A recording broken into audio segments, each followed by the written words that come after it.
അപ്പോൾ 30 days challenge with fig treat ഞാൻ അതിലൊരു പാർട്ടായിരുന്നു. And I'm very happy and I'm very proud to say that അവരുടെ എല്ലാം ഇറ്റ്സ് അമേസിങ് ആക്ച്വലി. എന്താ പറയുക, നമുക്കൊരു പ്രോപ്പറായിട്ടുള്ള ഒരു ഫുൾ ഒരു ലൈഫ് സ്റ്റൈൽ നമുക്ക് മാറ്റാൻ പറ്റും വിത്ത് ദ ജേർണി.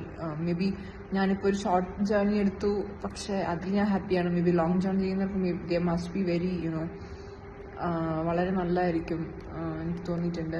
അതിൽ ഏറ്റവും ഇമ്പോർട്ടൻ്റ് ആയിട്ടുള്ള എനിക്കൊന്ന് വെയിറ്റ് ലോസ് ജേർണിയെക്കാളും ഏറ്റവും കൂടുതൽ എനിക്ക് ഇമ്പോർട്ടൻ്റ് ആയിട്ട് തോന്നിയത് നമ്മൾ ലൈഫ് സ്റ്റൈൽ ചേഞ്ച് ചെയ്യാൻ പറ്റും.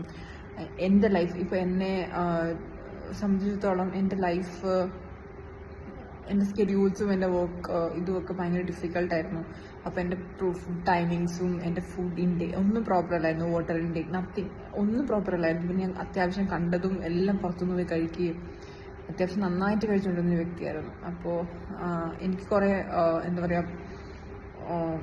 കുറച്ച് പ്രോബ്ലംസും ഉണ്ടായിരുന്നു മെഡിക്കലി. സോ എൻ്റെ ഒരു സ്പൈനൽ ഇഞ്ചുറി അങ്ങനെ അതൊക്കെയായിരുന്നു. അപ്പോൾ കുറേ പെയിൻസും അങ്ങനത്തെ കാര്യങ്ങളൊക്കെ ഉണ്ടായിരുന്നു. പക്ഷേ എനിക്ക് തോന്നുന്നു അപ്പോൾ അതായിരുന്നു എൻ്റെ മെയിൻ ഒരു ഇതെന്ന് പറഞ്ഞാൽ കുറച്ച് വെയിറ്റ് കുറച്ചിട്ട് എൻ്റെ ബാക്ക് പെയിനും കാര്യങ്ങളൊക്കെ കുറയ്ക്കുന്നുണ്ട്. അപ്പോൾ അതെന്തായാലും മോസ്റ്റ് ഇമ്പോർട്ടൻറ്റ് തിങ് എന്ന് പറഞ്ഞാൽ അത് മാറി.